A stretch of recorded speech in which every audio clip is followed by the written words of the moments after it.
राजेश पारिक और डॉक्टर नीरज जैन के पास भी। राजेश पारिक साहब, आप महाराष्ट्र मुंबई में हैं, डायरेक्टर हैं जस्ट लोक हॉस्पिटल के। हम जान रहे हैं कि स्थितियां हर राज्य में ही बेकाबू हुई हुई हैं, लेकिन आखिरकार वैक्सीनेशन जो किया गया है, क्योंकि वैक्सीनेशन फॉर ऑल की ड्राइव हम देख रहे हैं कि चल रही है कि सबको वैक्सीनेट करना चाहिए और करना भी चाहिए, लेकिन क्योंकि हमारे यहाँ पर एज वाइज वैक्सीनेशन हुआ है, क्योंकि हमारे यहाँ फ्रंटलाइन वर्कर्स जो किसी भी एज ग्रुप का हो उसको वैक्सीनेशन पहले होना चाहिए, उसका कुछ बेनिफिट मिल रहा है? या फिर आपको लगता है अगर ये वैक्सीनेशन फॉर ऑल शुरू से खुली होती तो ज्यादा बेनिफिट होता? What is your take, Rajesh Pareek साहब? देखिए अमीश, जो मेरे विचार है वो साफ साफ पहले से वैसे ही है। आप पूछ रहे थे पहले कि क्या हम समझ नहीं पाए या समझ के कर नहीं पाए, दोनों। अमीश जी, मैं तो अभी बोल के थक गया हूँ। हमको बहुत अफसोस होता है, लेकिन आश्चर्य नहीं होना चाहिए। अफसोस हो सकता है, आश्चर्य की बिल्कुल बात नहीं है। देखिए, एक साल से ज्यादा पहले जब हमने हमारी पहली किताब कोरोना वायरस पे लिखी थी, उसमें हमने बिल्कुल लिखा था कि दूसरी लहर आने की संभावना है और उसके लिए तैयारी होनी चाहिए। और किताब में 40 से और चीजें हैं जो हमने लिखी थी, जो अब आप सही निकली हैं। उसके बाद दिसंबर में मैंने एक पेपर लिखा था, उसमें मैंने ये भी लिखा था कि अब वैक्सीनेशन की जो बात कर रहे हैं कि वैक्सीनेशन जब हम देते हैं तो उम्र से देते हैं, हेल्थ वर्कर से देते हैं, वो सब सही है, लेकिन हमारे पास बहुत अच्छा डेटा था सितंबर से, जिसको सीरो प्रेवलेंस डेटा बोलते हैं। ये डेटा हमको दिखाता है कि कई एरिया में जो इम्यूनिटी अच्छी थी और कई में कम थी। तो हमने लिखा था कि हमको ये भी देखना चाहिए कि जिन एरियाओं में इम्यूनिटी कम है उधर वैक्सीनेशन सबको देना चाहिए 18 से ऊपर। अभी जनवरी में मैंने वैक्सीनेशन की किताब लिखी, उसमें भी दूसरी लहर की बात की।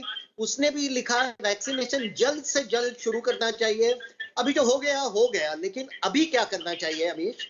अभी हमको जल्द से जल्द वैक्सीनेशन सबको देना चाहिए। एक तो बहुत अच्छी बात है कि अभी हम बाहर से भी वैक्सीनेशन ले रहे हैं, जाकि हमारी शॉर्टेज नहीं पड़े। और जितनी हम लोग दुनिया से मदद ले सकते हैं, हमने पूरी दुनिया की बहुत मदद की है अब तक, और उनकी मदद लेने में कोई दिक्कत नहीं है। तो सबकी मदद लेके वैक्सीनेशन को बढ़ाना चाहिए, क्योंकि मेरे को एक बड़ी फिक्र है। देखिए क्या हुआ था, इजराइल ने अभी तो 100% लोगों को सबका वैक्सीनेशन कर दिया है, लेकिन जब दूसरी लहर आई थी वहां 1.5 महीने पहले, उसके वजह से वैक्सीनेशन को रोकना पड़ा। अभी दूसरी लहर आ गई है और ऐसा नहीं हो कि हमको वैक्सीनेशन थोड़ा रोकना पड़े, क्योंकि जिधर वैक्सीनेशन हो रहा है वहां सुपर स्प्रेडर इवेंट हो सकते हैं। तो दूसरी लहर पे नजर रख के हमको जल्द से जल्द वैक्सीनेशन को बढ़ाना चाहिए। पारिक साहब, बड़ी आपने इंपॉर्टेंट बात करी और मैं जानना चाहता हूं, मेरे साथ इस चर्चा में डॉक्टर नीरज जैन भी हैं, मेट्रो हॉस्पिटल के एमडी। जैन साहब, वैक्सीनेशन अगर किसी ने एक वैक्सीन ले रखी है, फर्स्ट डोज ले रखी है और उसको फर्स्ट डोज से पहले कोविड हो गया, सेकंड डोज उसको कब लेनी चाहिए? बहुत बड़ा मिथ है। सेकंड डोज लेनी भी चाहिए कि नहीं भी लेनी चाहिए? और सेकंड डोज अगर ले लेगा तो क्या उसकी इम्यूनिटी उतनी स्ट्रांग हो पाएगी आगे उसको कोविड ना हो? देखिए, ये क्वेश्चन तो अभी बहुत मुश्किल है आंसर करना कि अगर सेकंड डोज लेने के बाद भी कोविड होगा या नहीं होगा। फर्स्ट डोज की बात कर रहा हूं। जैसा कि हमने देखा कई जगह पे, फर्स्ट डोज के बाद भी हम लोगों ने कई लोगों का टेस्ट कराया और उनको काफी इम्यूनिटी पाई गई, उनकी एंटीबॉडीज लेवल काफी अच्छा था। तो ऐसा नहीं है कि सिर्फ फर्स्ट डोज के बाद हमें इम्यूनिटी नहीं मिलती। कई पेशेंट्स को हमारे कलीग्स को भी हमने देखा कि फर्स्ट डोज के बाद उनको अच्छी इम्यूनिटी, अच्छी एंटीबॉडी लेवल आया गया।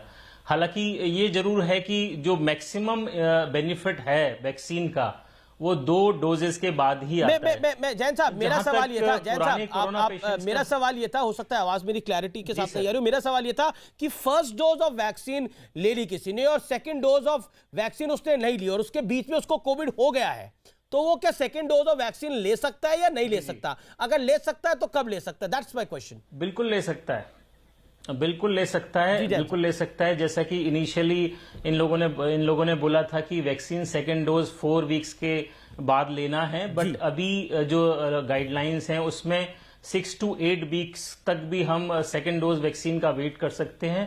और मुझे लगता है कि अगर किसी पेशेंट्स को फर्स्ट डोज वैक्सीन के बाद कोरोना हो गया है तो उसको प्रॉपरली वेट करना चाहिए for 6 to 8 weeks and then he can take second dose of vaccine. He should take. यानी अगर फर्स्ट डोज ऑफ वैक्सीन आपने ली और उसके 15-20 दिन में आपको कोविड हो जाए जी। तो सेकेंड डोज का 6 हफ्ते का गैप रखना चाहिए या फिर वो 2 हफ्ते का गैप रखना चाहिए, या कोविड ठीक होने के बाद 4 हफ्ते का गैप? 6 हफ्ते का डोज ऑब्वियसली कोविड ठीक होने का हमें वेट करना है और 6 to 8 वीक के बाद फर्स्ट डोज की 6 to 8 वीक्स के बाद हम सेकेंड डोज आराम से ले सकते हैं। जी, मैं डॉक्टर त्रेहन का रुख करता हूं। डॉक्टर त्रेहन, आपका अनुभव है और हमने भारत में कोविड की फर्स्ट वेव को भी हराया था, क्या आपको लगता है, क्योंकि एक एस्टिमेट ये लगाया जा रहा है कि हम 5 लाख से ज्यादा केसेस पे अप्रैल में ही पहुंच सकते हैं, जो कि बहुत ही भयावह स्थिति होगी देश के लिए भी और देश के मेडिकल इंफ्रास्ट्रक्चर के लिए भी। अभी हम देख रहे हैं कि कितना स्ट्रगल मेडिकल इंफ्रास्ट्रक्चर को करना पड़ रहा है, इसको आप कैसे लेते हैं? यहां से आप कोविड की पीक आपको लगता है हो चुकी है या अभी और होगी सेकेंड वेव? देखिए, ये आपका जो सवाल है इसके 3 पहलू हैं। जी सर।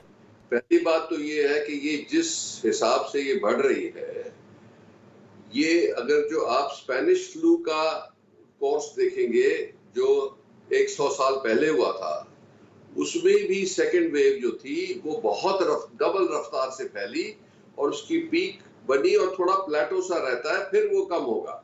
इसका मतलब अगर जो ये वायरस वही तरीके का पैटर्न फॉलो कर रहा है, क्योंकि हमने सोचा पहली बार कि हमने तो डिफीट कर दिया, हमने तो हरा दिया वायरस को, अब तो चला गया, अब सब कुछ खुल जाएगा। पर ये जो हमारी सोच रही है कि हिंदुस्तान में शायद कोई अलग ही होगा, वो नहीं हुआ, क्योंकि सारी दुनिया में सेकंड वेव आई।